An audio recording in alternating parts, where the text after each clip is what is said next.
Hola, ¿qué tal? Muy buenas noches, comunidad de Tinta en Llamas. Estamos hoy en vivo para poder hablar con el poeta guacabambino eh, Henry Martín Córdoba Brán, autor de este maravilloso libro llamado Ese pájaro ardiente, ¿no? Editado por la editorial Luna Negra Editores en el 2022, mismo que se presentó en Colombia, ¿no? Incluso antes de aquí, de Perú, se presentó allá. Y tengo entendido que está dividido pues en unas partes bien específicas, bien señaladas, eh, porque este poemario, tengo entendido que se escribió en un registro de años bastante extenso, ¿no? El trabajo eh, de buenos años, ¿no? Se divide en cuatro partes y hoy hablaremos con el autor sobre este libro, a ver si podemos de alguna forma adquirirlo y si esta reunión se guarda para después verlo como un archivo documentado de este poemario. Hola Martín, ¿qué tal? Saludos. Aquí, bueno, tenemos este desperfecto que nos contábamos con que se iba a ir la luz, pero no queremos dejarla pasar la oportunidad de hablar contigo. Preséntate para que te conozcan. ¿Quién es Martín Córdoba Brán? ¿Está tu micro apagado? Ya. Hola Edgar, ¿cómo estás? Buenas noches, un saludo para ti, para todos los amigos, amigas en Piura y en todos los lugares donde pueda llegar esta entrevista. Te agradezco la lectura del libro. Te agradezco también que haya sido tu primera lectura del año, que lo vi publicado en redes. Sí, bueno, mi nombre es Martín Córdoba. Quiero, antes de empezar, dedicar igual esta entrevista y la poesía, como siempre, a la memoria de mi querido hermano Luber y Panaqué. Hoy se cumplen 2 meses de su asesinato, que creo que todos están enterados, así que va el abrazo para él eh, siempre y está en nuestra memoria. Porque hablar de poesía y hablar de nuestra poesía y hablar de literatura es siempre evocar la presencia permanente de un escritor también, como lo fue y lo sigue siendo Lubri, ¿para qué? Yo, como tú bien mencionas, yo soy un escritor huancabambino, nací en Huancabamba en el año 85, viví mi infancia en Huancabamba hasta los 8 años y posteriormente, bueno, mi familia en realidad es de Chulucanas, mi padre, mis abuelos. Luego de 8 años de vivir en Huancabamba, mi familia volvió a trasladarse primero a Chulucanas y luego a Piura, donde viví básicamente la última parte de mi infancia hasta la universidad, ¿no? Y mis primeros años de trabajo y luego he ido ya haciendo una especie de trotamundos de aquí para allá, viajando, he viajado regularmente. Estudié en el Colegio San Miguel de Piura en la secundaria y estudié periodismo en la Universidad Nacional de Piura, así que esa es un poco mi formación. Y luego pues formamos un grupo literario en la Universidad Nacional de Piura con un grupo de amigos, entre los que estaban, aquí mencioné, Luber y Panaqué, Javier Vilches, Reinaldo Cruz, un grupo literario que vino a llamarse Plazuela Merino.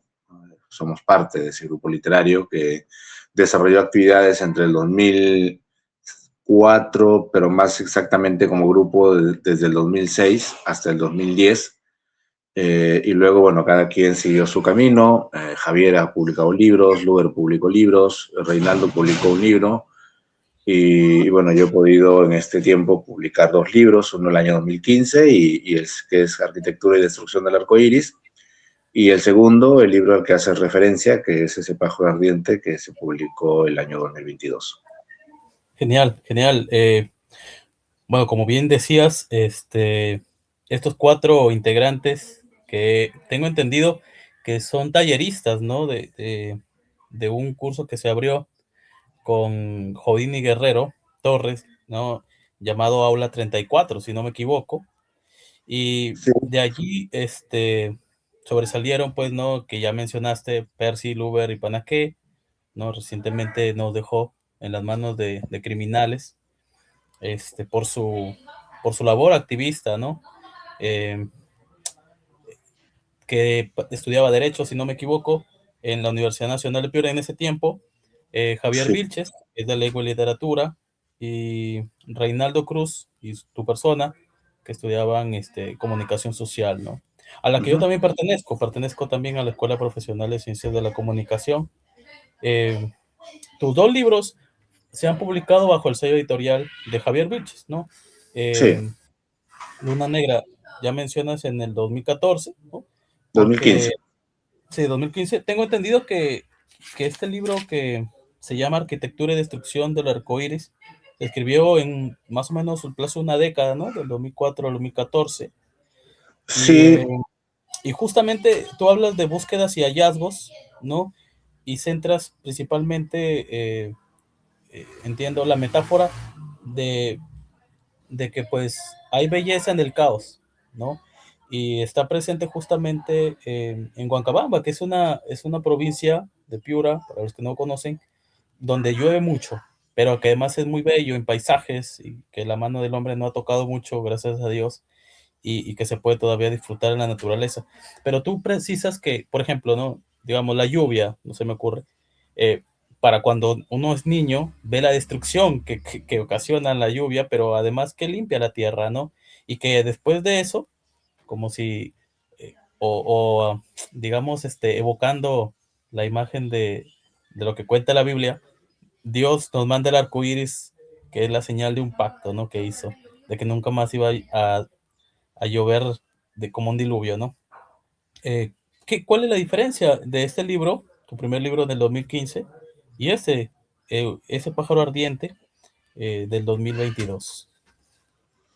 bueno, como tú mencionas, hay muchas de las imágenes y del concepto general de este primer libro, Arquitectura y Destrucción del Arco Iris, que tiene mucho que ver con Huancabamba, con mi infancia, sobre todo hacia la última parte cierro ese concepto, porque creo que hay algo que yo siempre he repetido, que el primer poema en mi vida no lo escribí, yo lo vi, ¿no? Y me refiero a esa carga visual que tiene la Sierra Piurana, en este caso, las montañas, el Ande, el río, los bosques, las lagunas en Huancabamba, y esto que tú mencionas que es la lluvia. Huancabamba es una zona muy lluviosa. Eh, pero más que la destrucción, en realidad en este caso yo hablaría un poco más del caos, ¿no? O sea, en lo que genera la lluvia, Huancabamba no es que destruya, sino que te genera esta sensación, porque es una sierra bastante lluviosa, te genera una sensación de caos, sobre todo cuando eres niño, ¿no?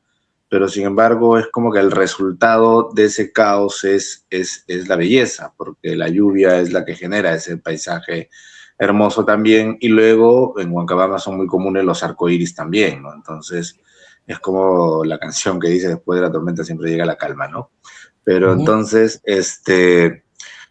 creo yo también que más allá del concepto propio de la lluvia, el título de Arquitectura y Destrucción del Arco Iris también es una forma de reivindicar el nacimiento del origen del universo, ¿no? Es decir, así como la lluvia genera el arco iris, la gran explosión de energía generó el universo, ¿no? Entonces, es un poco llegar a esa concepción también, porque creo que es innato del ser humano también el levantarse después de las caídas, ¿no?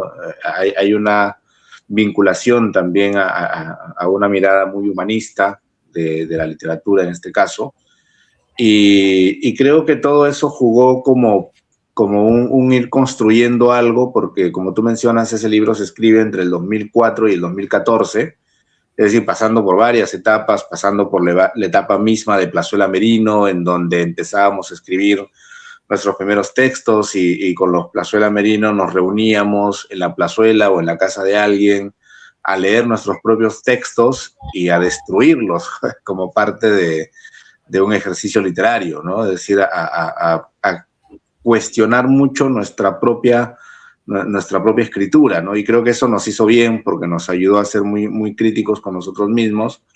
Y luego, bueno, el libro fue tomando forma poco a poco en el transcurso de esos 10 años, hasta que cuando ya me encontraba viviendo aquí en Lima, empecé a juntar todos esos escritos y al final los reuní en una publicación, que tiene también 5 partes, ¿no? Curiosamente, los libros han venido a dar así. Ese libro devoró 10 años, luego me fui de Lima, me fui a la selva a vivir un año en Santa María de Nieva, y ahí empiezo a construir el segundo libro en un silencio de 2 años que tuve entre el 2015 y el 2017. El 2017 empiezo a escribir este segundo libro cuando me encontraba viviendo en la selva, por eso está dedicado a los hermanos y hermanas de las naciones Aguajún Wampis, porque fue un territorio en el que yo aprendí mucho. Y era otro escenario, ¿no? Estaba pasando de la sierra y la costa a la selva. Me acuerdo que hablaba mucho con Luber sobre eso, porque él es natural de Pucallpa, ¿no? Sobre esta realidad distinta que es la Amazonía, este universo totalmente mágico, telúrico, que es la selva. Y finalmente, si quieres generar algunas diferencias o qué es lo que difiere uno del otro, creo que la arquitectura se construye como una vorágine y ese pájaro ardiente se construye más como un ejercicio más meditado, más espiritual, de acercarme a cosas que yo estaba entendiendo en este momento de mi vida.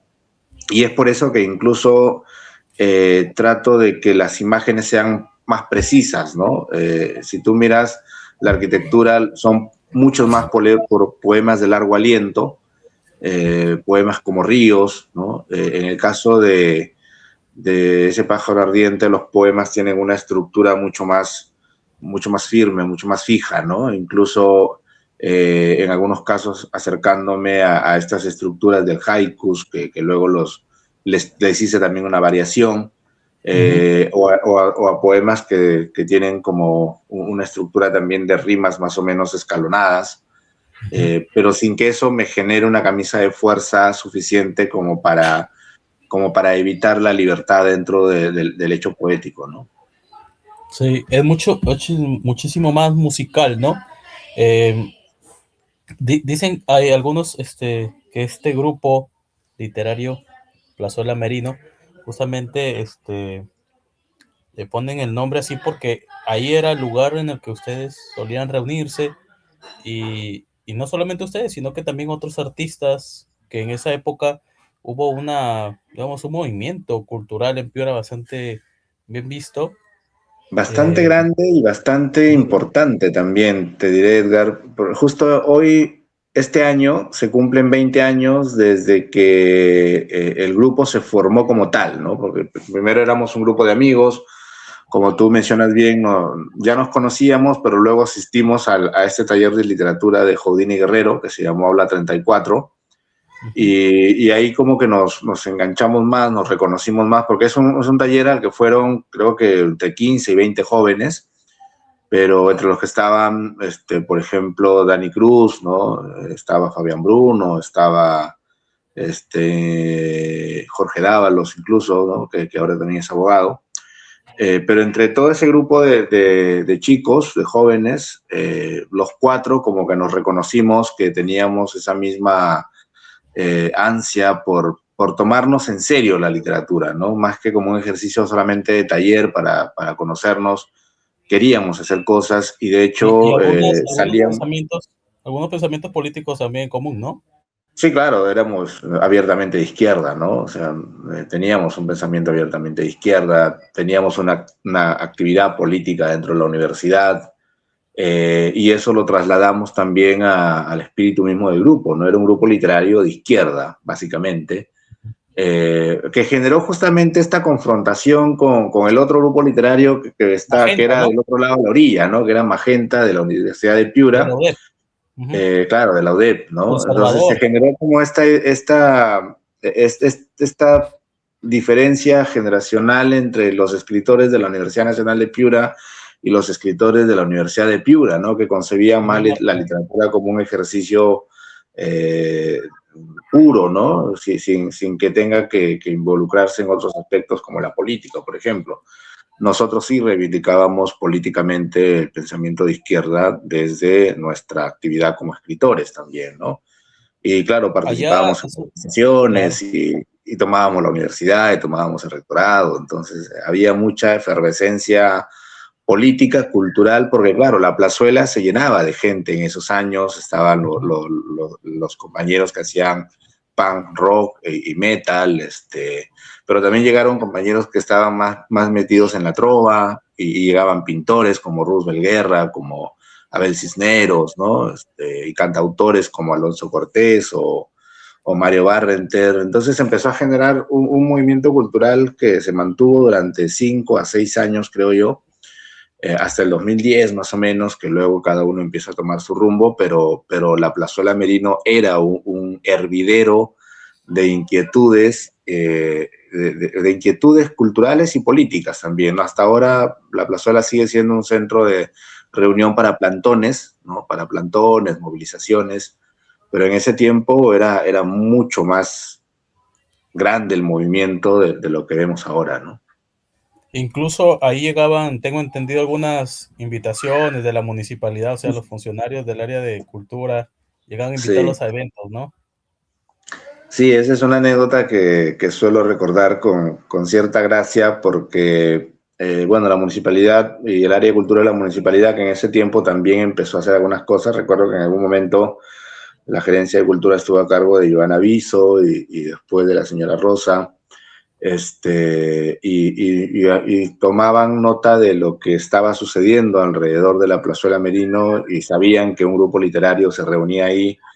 Entonces, a veces cuando había alguna actividad de la municipalidad, literalmente llegaba un funcionario de la municipalidad a la plazuela con una carta de invitación a preguntar por el grupo Plazuela Merino y, y medio en broma, medio en serio, entre Javier y yo nos decíamos, firme el cargo, tú eres el secretario, bueno, cosas que era más para la broma, pero era eso, ¿no? Era ya la identidad, la identificación de que un grupo literario se reunía en la Plazuela Merino y casi por esa razón es que la revista literaria Tuvo cuatro que números. imaginan Javier y Luber, porque ellos piensan la revista y luego nos la proponen a Reinaldo y a mí, el nombre cayó por su propio peso, ¿no? La revista literaria Plazuela Merino, del grupo literario Plazuela Merino. Entonces ahí sí ya casi que lo oficializamos sin necesidad de mucha ceremonia para ello, ¿no? Pero ya nos empezaron a decir los plazuelas también, ¿no? Era como una definición ya otorgada por la cotidianidad, porque básicamente íbamos todos los días, ¿no? O sea, salíamos de la universidad e íbamos a la plazuela a leer poesía, a tomar vino, y a Y a bailar juntarnos con también, los demás.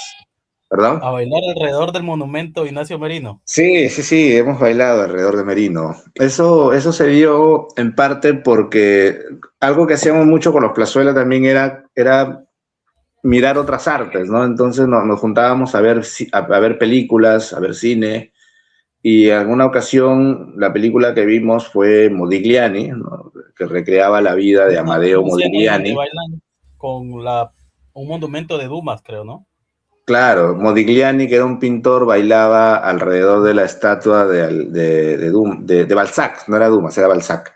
Balzac. Y, y entonces nosotros como escritores bailábamos alrededor de un pintor, ¿no? Era como darle la vuelta a ese ritual que tenía Modigliani. De hecho, fuimos muy seguidores de Modigliani. De hecho, ahí tengo el libro con las pinturas de Modigliani, que siempre está en la cabecera de mi biblioteca. Y curiosamente, pues la vida me permitió muchos años después llegar a la tumba de Modigliani y bailar alrededor de la tumba de Modigliani. Y también me permitió conocer la tumba de Merino, ¿no? Creo que en ese lado hay mucho de fortuna en ello, ¿no?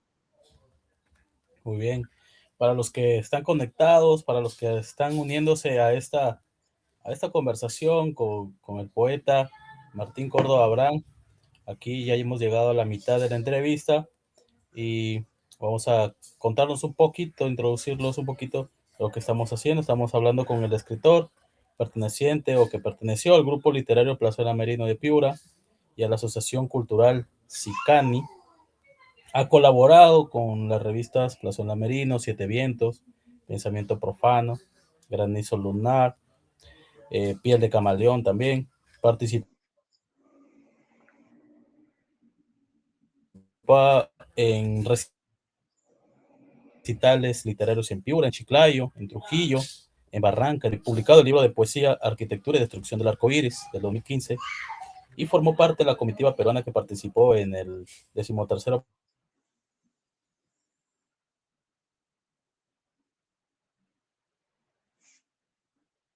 Simón Bolívar de Barranquilla y de Medellín en el 2015 y 2017 en el Encuentro Internacional de Poetas, de Poesía, Poetas en el Equinoccio en Pereira, Colombia, donde además también presentó este libro, Ese pájaro ardiente, del que vamos a hablar ahorita.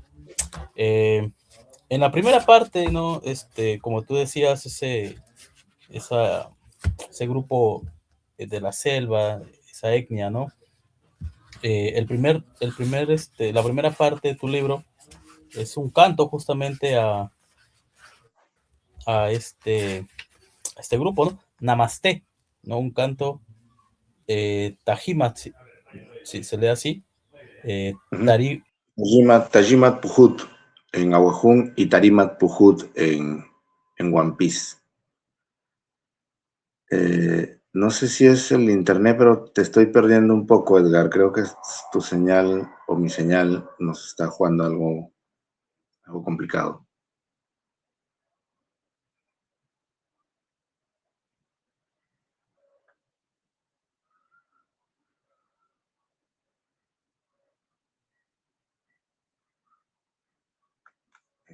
Uy, no sé si Edgar salió de... Sí, tiene problemas de conexión. Ahorita en un momentito ingresa. Más bien puedes ir haciendo una pequeña presentación de tu obra. Sí, bueno, lo que estaba mencionando Edgar sobre esta primera parte del libro, que, como repito, se empieza a escribir ahí en Santa María de Nieva, provincia de Condorcanqui, más que etnias y grupos, en realidad lo que existen ahí son naciones, ¿no? La nación One Piece y la nación Ahuajún, que son naciones que viven en ese territorio mucho antes que el Estado, incluso mucho antes que el Estado y la República Peruana, ¿no? Estas son naciones que están presentes en el territorio hace cientos de años. Y eso genera también esta vinculación con el territorio, ¿no? Ahí aprendimos, creo que junto con un grupo de amigos que también coincidimos en ese momento en la selva, aprendimos a tener esta noción de la plurinacionalidad real que tiene el Perú, ¿no? Porque creo que en años anteriores habíamos reflexionado mucho sobre esta naturaleza, la naturaleza propiamente andina del Perú, que además ha sido parte de la evolución del propio pensamiento peruano, ¿no? Si uno mira cómo es que ha ido evolucionando la idea del Perú, pues esta idea de lo criollo, lo andino, que se desarrolló durante gran parte del primer centenario de la República, luego con los aportes propios de Clorinda Mato de Turner, de González Prada, Mariátegui, Arguedas, ¿no? Que reivindicaba desde las artes José Sabogal, que reivindicaban esta idea del mundo andino, y de hecho recuerdo mucho las aseveraciones de González Prada, que hablaba del sujeto histórico de la nación peruana, que era el sujeto histórico del poblador del Ande, ¿no? Darle al hombre del Ande 50 años de educación y será el sujeto histórico que moverá la historia del Perú, básicamente era la reflexión de González Prada. Y luego las reflexiones de Mariátegui sobre el problema del indio asociado a los problemas de la tierra, estaba hablando básicamente del indio, del hombre del Ande, ¿no?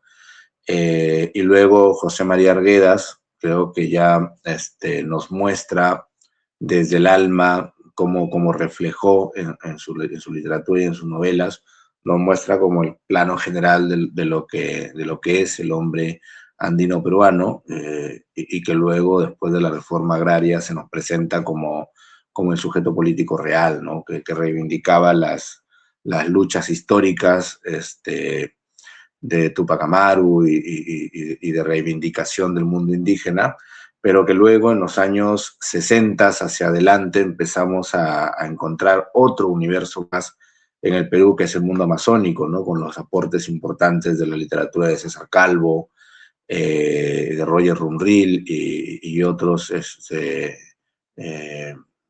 y otras expresiones más, no solamente de la literatura de la Amazonía, sino también del arte en general de la Amazonía y de lo que significa la Amazonía para el Perú.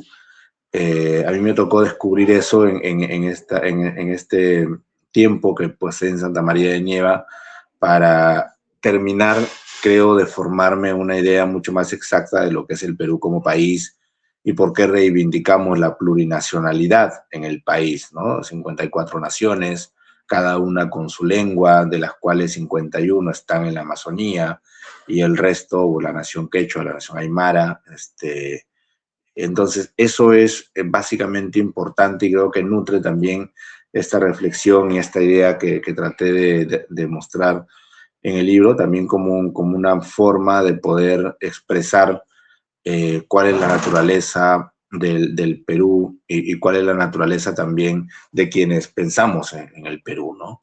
Pero ese libro de ese pájaro ardiente, como repito, empieza a escribirse en el año 2017. Luego yo regreso bueno, en el 2018 vivo entre Trujillo y Cajamarca más o menos, y ahí empiezo a escribir también otro grupo de poemas, y luego ya cuando regreso en Lima, justamente coincide con la época de pandemia, ahí escribo otro grupo de poemas, pero también me había quedado en la imagen lo que sucedió el año 2017, ¿no? Que es el fenómeno del niño costero.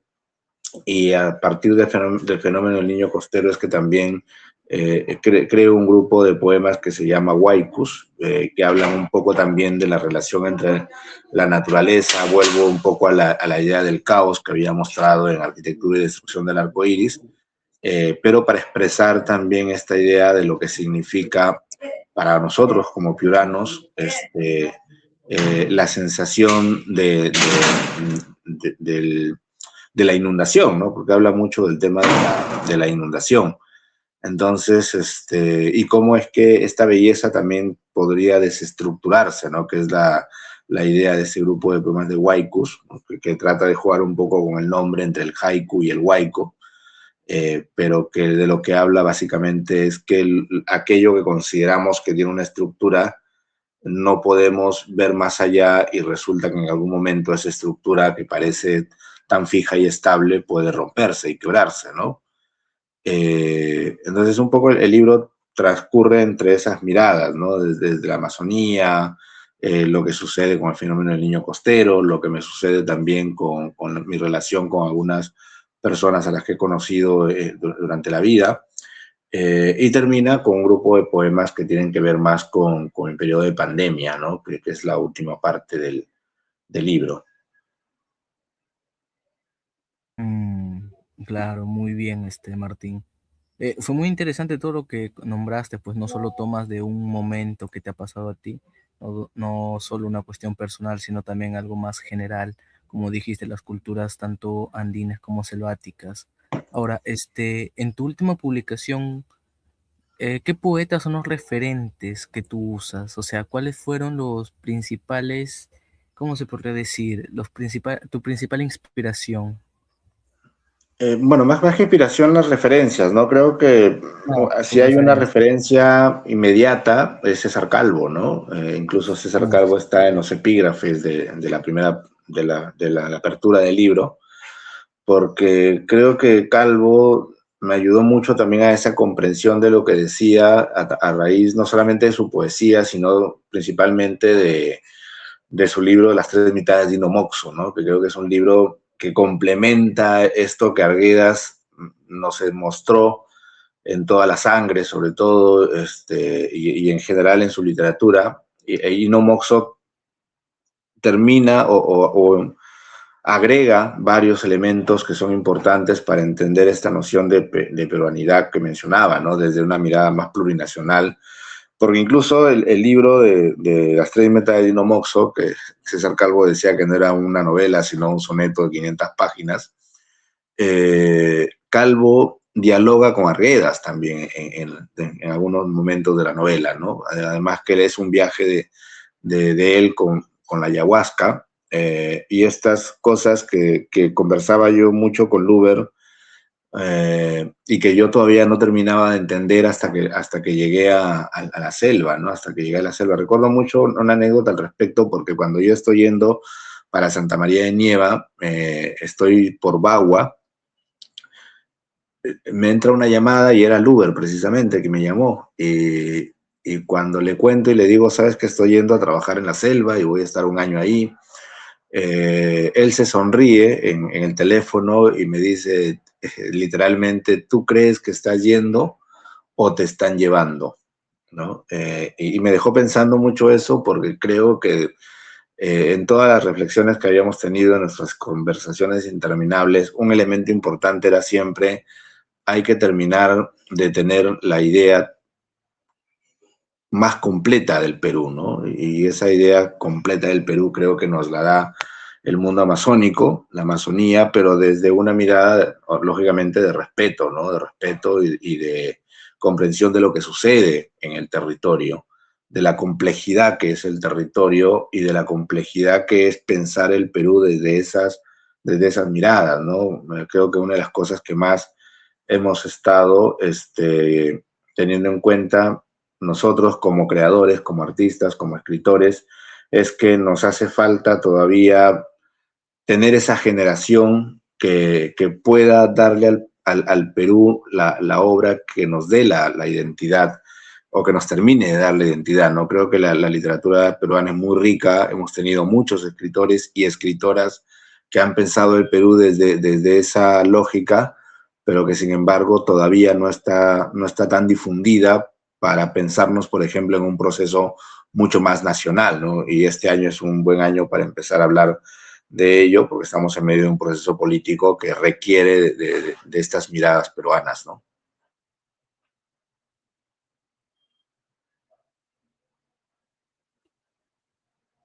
Sí, claro. Últimamente también, a base de cierto tipo de populismo, podemos verlo en la etapa política del Perú, en estas elecciones 2026.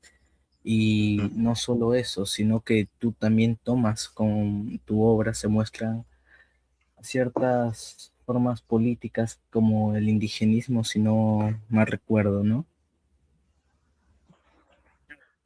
Sí, es que creo que somos, como te comento, hijos de una vasta tradición literaria, ¿no? Que siempre está en esta dualidad de ideas, de posiciones, incluso de conflictos, ¿no? El conflicto criollo andino, ¿no?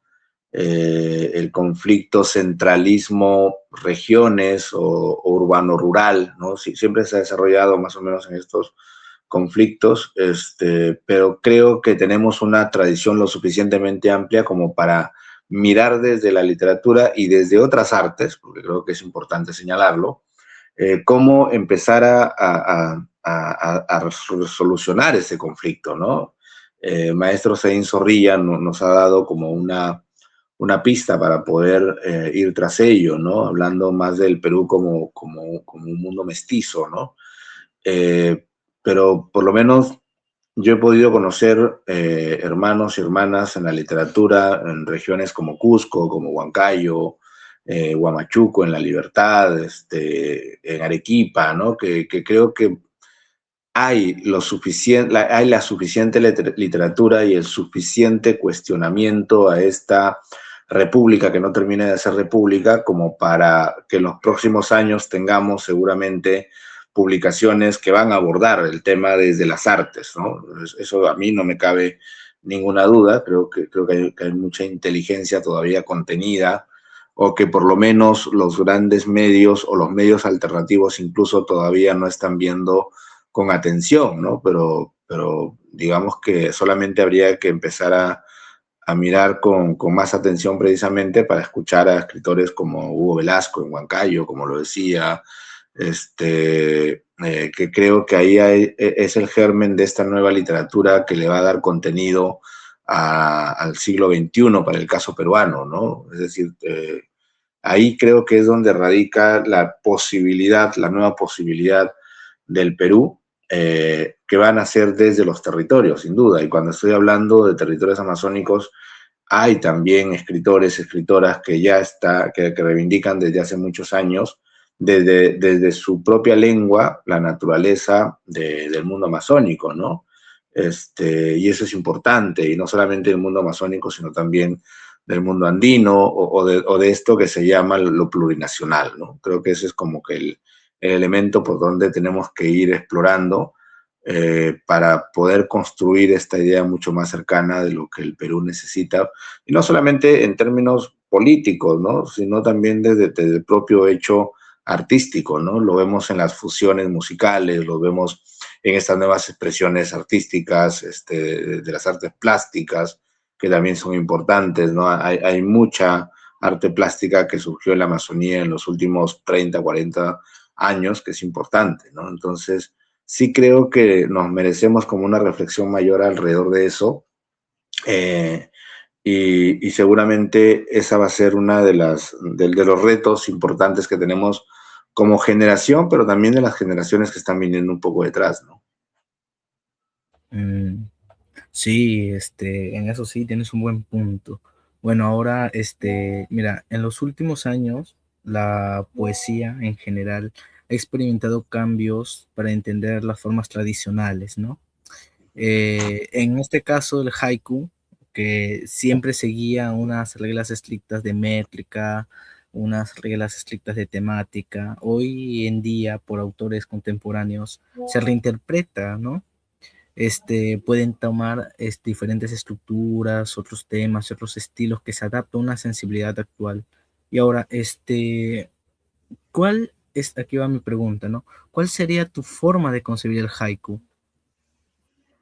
Bueno, en principio yo creo que las artes siempre están en movimiento, ¿no? Las artes siempre están creándose y recreándose, así que no se concibe que las formas clásicas de la literatura se mantengan como han estado, como están, ¿no? De hecho, eso se rompió ya desde los años 60, 70, sobre todo, ¿no? Pero sin embargo, lo que no podemos hacer es no estudiarlas, ¿no? Lo que no podemos hacer es pensar que la literatura se inventó recién en estas últimas décadas, porque eso nos limitaría toda la riqueza que tiene la tradición literaria, no solamente peruana, sino latinoamericana y universal, ¿no? Entonces sí creo que un escritor, una escritora tiene que revisar estas formas y estas estructuras, estos modos literarios, ¿no? Desde el soneto, el haiku, los cuartetos, la décima, por ejemplo, que no es algo que yo haya explorado mucho, pero tengo muy buenos amigos que sí hacen décimas, ¿no?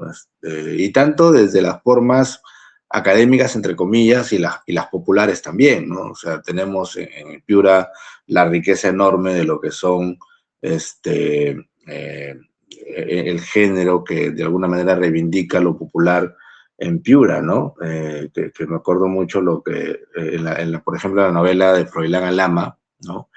Se recrea mucho de esa cultura popular que por ejemplo, en zonas como Yapatera son bastante ricas, ¿no? Entonces sí creo que más que en el camino en el que uno busca su propia voz y su propio estilo, no puede perder de vista el estudiar y el analizar y el leer y el ejercitarse a sí mismo en estas formas clásicas de la literatura, pero que no son estáticas, como menciono, ¿no? En el caso, por ejemplo, de lo que mencionas, yo trabajé haikus porque en uno de los viajes a Colombia que tú mencionabas, conocí en Medellín al poeta Raúl Henao, extraordinario poeta colombiano, y él me regaló su libro de haikus, y es con él que yo empiezo a mirar el haiku como una forma de captar la imagen pura para la poesía, ¿no? Porque finalmente el haiku lo que hace es fijarnos una imagen en 3 versos y que esa imagen sea tan potente que nos remita mentalmente a la imagen que el poeta quiere expresarnos, ¿no? Entonces, que es casi un reto, es casi una batalla con la palabra misma, ¿no? Y esto lo empecé más como un ejercicio para poder contener la poesía en espacios más pequeños, porque yo venía de un libro de poemas de largo aliento, ¿no? Entonces, en ese momento, el trabajar haikus me ayudó mucho como para lograr imágenes poéticas más precisas, pero en ese momento también sucede lo del fenómeno del niño costero, y por eso lo mencionaba antes, y de pronto internamente empiezo esta batalla entre por qué seguir trabajando estas estructuras de 3 versos con métricas tan establecidas si la naturaleza me está diciendo que todo se desborda, ¿no? Y ahí empecé a jugar con esta idea de los 100 haikus que tenía proyectados, mantener 50 con la estructura clásica del haiku y 50 restantes con el desborde del propio haiku, ¿no? Entonces, por eso es que esa sección del libro no se llama específicamente haiku, sino waiku, jugando con la palabra haiku, pero expresando también con la idea del desborde de lo que sucedió con los huaicos que generaba la naturaleza en el fenómeno del niño costero, ¿no? Entonces, fue como la idea original, el trabajar haikus, pero que después fue variando a raíz de lo que me pasaba y de lo que miraba también a mi alrededor, ¿no? Entonces, sí creo que es importante la construcción y la lectura de las formas clásicas, pero no quedarse ahí, sino empezar a seguir haciendo lo que el arte hace, ¿no? Buscar sus propios caminos, y eso nos acerca mucho a la naturaleza también. Sí, muy correcto. Bueno, acá también tengo una pregunta con respecto a tu obra, como tú también estás nombrando el fenómeno del niño, ¿no? En muchas obras literarias, se utilizan imágenes simbólicas, ¿no? Tanto para términos sociales como para términos políticos, emocionales, y la principal está el fénix, que es un símbolo de renovación, ¿no? De resistencia, de renacimiento después de que venga el caos. Como autor, tú empleas una imagen así como el pájaro ardiente, ¿no? Puedes estar apelando a una metáfora que invite a reflexionar a procesos de crisis, como tú mismo lo has nombrado, el fenómeno del niño costero. Y pues aquí viene mi pregunta, que es, ¿ese pájaro ardiente es una metáfora de la sociedad que debe renacer como el fénix tras una multiplicidad de crisis que nos han azotado en la última década? Y si es así, ¿por qué? Sí, yo creo que puede generar muchas interpretaciones, ¿no? De hecho, creo que esto lo he comentado antes a algunas personas. El libro originalmente se iba a llamar Etza, ¿no? Etza es una voz aguajún, es una palabra aguajún que quiere decir sol, ¿no? Que no lo puse porque intenté mantener una coherencia en el tema del respeto a la no apropiación cultural. Esto lo conversé con algunos amigos aguajún que son muy amigos míos, y no sé si seguramente Javier va a escuchar la entrevista o la va a ver, pero Javier tenía como editor ya el libro casi a puertas de entrar a imprenta, con el diseño de la portada y todo el diseño de interiores. Y yo le escribo y le digo, Javier, vamos a cambiar esto porque no está bien. Y le dije, voy a cambiar el título del libro y quiero cambiar la portada del libro. Javier se volvió un poco locos con eso, porque yo lo entiendo, porque ya había trabajado, él trabaja con mucho detalle y cuida mucho las ediciones de los libros. Entonces, cuando le expliqué por qué quería cambiar el nombre del libro, lo entendió, y le dije, vamos a buscar el nombre del libro. Entonces, personalmente empecé a releer todo el libro, que eso pasa muchas veces, ¿no? Tú terminas un libro, pero no es que eres consciente de todo lo que realmente está escrito ahí. Y para pensar en un nuevo título, tuve que volver a releer todo el libro. Y en esa relectura es que, entre otros nombres, surge el nombre de Ese pájaro ardiente. De hecho, Ese pájaro ardiente es un verso que está dentro de uno de los poemas del libro. No voy a decir cuál para que lo puedan leer en algún momento. Pero cuando releí ese verso, sentí que esa era la imagen que redondeaba en general el libro, ¿no? Porque como bien mencionaba Edgar hace un momento, el libro tiene 4 partes, cada parte tiene su propia naturaleza y su propio ser, pero sentí que Ese pájaro ardiente de alguna manera concentraba el espíritu general de lo que el libro quería decir, ¿no? Y tiene que ver con muchas interpretaciones. Una de ellas es que evidentemente remite también a la idea original del sol, ¿no? Porque Etza, es sol, ese era el nombre que yo había pensado, y ese pájaro ardiente no se alejaba mucho de la idea del sol, ¿no? Como una imagen de luz, ¿no? Porque sentí que con este libro quería dar una imagen de luz, un poco superando esta imagen del caos lluvioso, de lo nublado que estaba más presente en la arquitectura y destrucción del arco iris, pero también evidentemente tenía que ver con, o sea, con un espacio de tiempo de post-pandemia, de un mundo que había entrado en un caos de hace muchos años, en el que la humanidad tiene que surgir o tiene que resurgir porque estamos en un periodo de multicrisis, ¿no? Desde la crisis climática, la crisis política, la crisis social, la crisis de representación. También creo que hay un concepto de fondo de lo que tú mencionabas, ¿no? Que estamos en un momento muy difícil. Hace poco me encontré con una frase de Gramsci, de Antonio Gramsci, que decía, cuando hay épocas que se mueren, las nuevas épocas tardan un poco en nacer, pero en medio es donde se engendran los monstruos, ¿no? Y esa frase es muy peculiar porque de alguna manera retrata lo que estamos viviendo hoy en el país y en el mundo, ¿no? Es decir, estamos dejando una época atrás, la época del siglo XX, del multilateralismo, de la ilusión de que estábamos superadas las 2 guerras mundiales, lo suficientemente evolucionados como sociedad para evitar nuevas catástrofes globales, ¿no? Y sin embargo, lo que hemos hecho en el siglo XXI, en lo que va del siglo XXI, es matarnos entre nosotros nuevamente, ¿no? Desde el genocidio en Gaza, las guerras e invasiones en el Medio Oriente, esta insanía nuevamente de Norteamérica de creerse dueño del hemisferio occidental.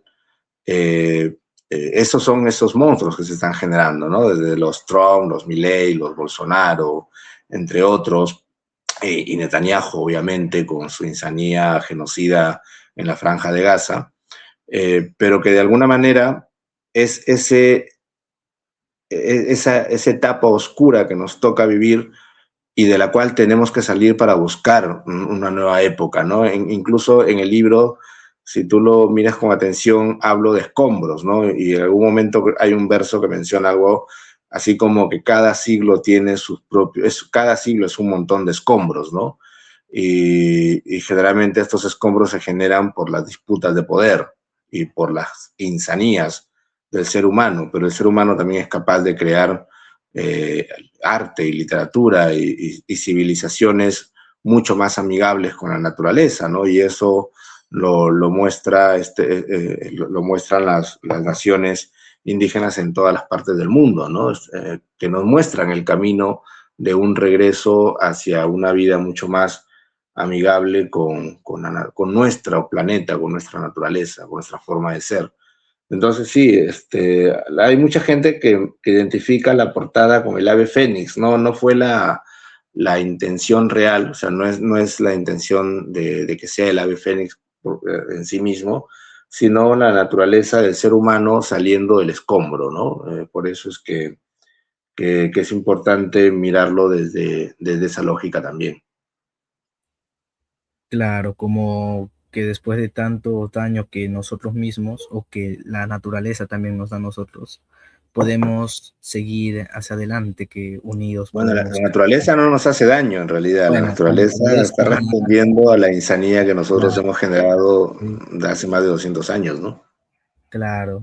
O sea, la naturaleza actúa así porque ya es para una respuesta común que siempre se ha dado desde los inicios del mundo. En cambio, las acciones humanas son aquellos que ya nacen, no sería por, como tú dijiste, sería más por un motivo de adueñarse quizás de otras personas o también de creerse los líderes, ¿no? Bueno, ya casi ya finalizando esto, tengo unas dos últimas preguntas. Lo voy a hacer más así lo voy a ir simplificando un poquito, ¿no? Más allá de la técnica de los premios o la publicación de obras, para ti, ¿qué es sentirse poeta, ¿no? Porque tú te especializas en eso.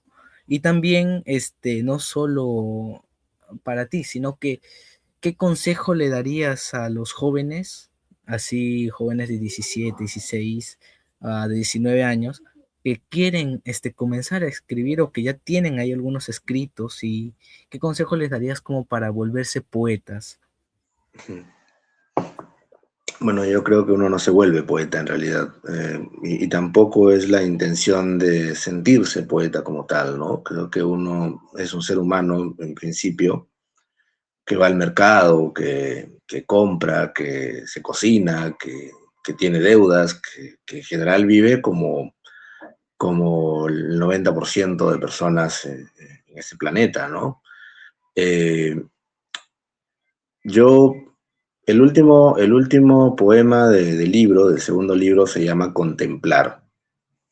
Y, y la idea de que ese sea el poema que cierre el libro tiene una intención también, ¿no? Es decirle justamente a quien va a tener la posibilidad de leer el libro que lo más importante en un mundo como este es contemplar, ¿no? ¿Y por qué no uso ver o mirar y si uso contemplar? Porque creo que la contemplación es un acto mayor, ¿no? Es un acto de mirar con atención, ¿no? De mirar el detalle, de mirar aquello que se oculta a veces, pero que cuando lo miras atentamente encuentras eso que parece oculto, ¿no? No es lo mismo ir a un parque y mirar lo que hay alrededor en el parque que sentarse en el parque y contemplar lo que la ardilla hace, por ejemplo, ¿no? O lo que está haciendo el pájaro en su nido. Entonces, esa profundidad es lo que te va a dar algo que quizás otras personas no están viendo. Y en el arte creo que esa es una definición de lo que el artista tiene que hacer también, ¿no? El artista no mira. Eh, Creo que hay una película de Roberto Benigni que se llama El tigre y la nieve, en donde el personaje principal es un poeta, ¿no? Y estaba en una clase con sus estudiantes y los estudiantes se lo quedaban mirando y él dice, ¿no? ¿Qué hacen mirando, no? Los poetas no miran, los poetas observan, dice él, ¿no? Pero yo lo traslado más a la palabra contemplar. Los poetas contemplan. Si hay algo que tú me pedirías recomendarle a los jóvenes, no sé por qué me toca ya hablar de recomendar a los jóvenes, ¿no? Ahí es cuando te das cuenta que Hugo Plazuela Merino se inició hace 20 años y no hace poco, ¿no? Sí. Pero creo que hay dos cosas, ¿no? Yo creo que los poetas tienen que tomarse el trabajo de contemplar. Y cuando hablo de contemplar, es contemplar todo alrededor, ¿no? No solamente para retratar lo que la naturaleza nos entrega, sino también contemplar el drama humano, el contemplar lo que le está pasando a la humanidad, contemplar el mundo físico y el mundo no físico, ¿no? Contemplarse a sí mismo hacia adentro, que es una tarea bastante complicada y compleja, eh, pero contemplar, ¿no? O sea, ir hacia lo profundo. Y lo otro es, pues, leer mucho e insaciablemente, ¿no? Esa es una de las cosas que sí hablábamos con Javier y con Luber siempre, ¿no? Los escritores tienen que leer, que leer y leer porque las lecturas son de lo que nos nutrimos también, ¿no? Y leerlo todo, ¿no? Leerlo todo. Ahí sí, yo creo que hay que ser insaciables y el único vicio que nos podemos permitir realmente, ¿no? Entonces, más que sentirse poeta, creo que es vivir la poesía, ¿no? Vivir la poesía, ser muy honestos con eso, no para que te aplaudan o te reconozcan o te digan tú eres poeta, sino para ser honestos con aquello que hemos decidido en algún momento de nuestras vidas, que es lo central en nuestras vidas. Porque, como te repito, cuando nosotros entramos a Aula 34 con Javier, con Luber, con Reinaldo, teníamos 21 años, 22 años, o incluso menos, creo, ¿no? Porque teníamos entre 19 y 20 años aproximadamente. Pero creo que los cuatro, cada uno sabía en su interior que no estaba entrando a un taller de literatura para conocer gente. Estaba entrando a un taller de literatura porque la literatura era parte central de nuestras vidas. Y es por eso que nació el Grupo Plazuela Merino y es por eso que cada uno ha seguido persistiendo después de 20 años en esta idea de escribir, de la búsqueda, del encontrar, de crear, ¿no? Y uno tiene que ser muy honesto con eso.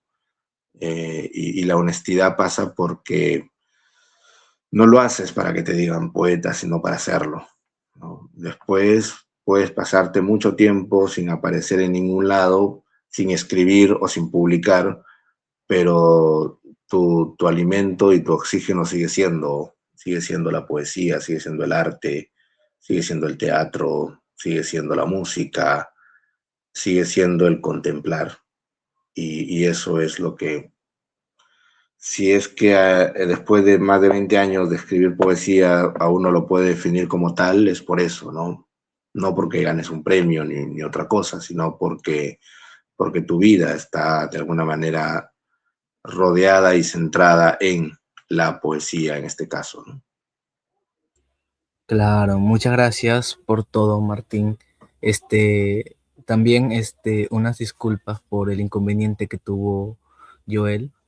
Sí, Muchas gracias. entiendo, sé que estaban con algunos problemas técnicos, pero Sí, menos mal que hemos podido conversar.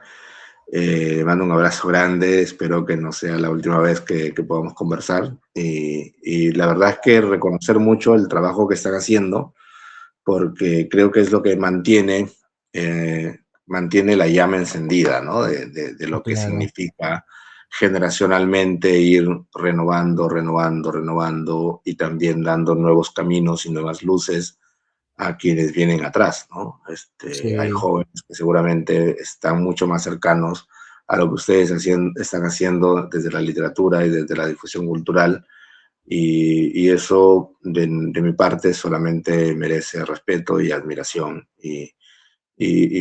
digamos, felicidad, porque creo que nos ayuda a, a decir que no todo está perdido todavía, ¿no? bueno, Martín, muchas gracias. También un gran abrazo ahí por tomarte este tiempo para conversar con nosotros. Y también aquí tienes a un admirador también con familia de Huancabamba, que yo también cuando Joel me dijo que te vamos a entrevistar a ti, yo decía, me parecía conocido. Y me acuerdo que tuve un familiar que sí te leía, que actualmente ya no se encuentra aquí con nosotros, pero que también encendió esa llama de la poesía, gracias a ti también, en mí, ¿sí? También a la comunidad de Tinta en Llamas, les invito a que puedan adquirir su obra. Aquí, Martín, ¿podrías decir cómo pueden adquirir tus obras? En realidad directamente conmigo, ¿no? No suelen estar en librerías porque es un poco difícil acceder a las librerías, pero si me escriben a mis redes sociales, encantado de poder coordinar para que puedan adquirir un ejemplar, ¿no? Del segundo libro, del primer libro sí no hay ejemplares, ni siquiera yo tengo uno, así que va a ser un poco complicado, pero del segundo libro sí, tenemos algunos ejemplares acá en Lima y algunos también allá en Piura, así que Bueno, encantado. Muy bien. Un abrazo a toda la comunidad y un abrazo a ti, Martín. Muchas gracias. Un Y abrazo a esto fue ustedes y un Tinta en saludo Llamas. para todos la comunidad de Tinta en Llamas también. Nos vemos.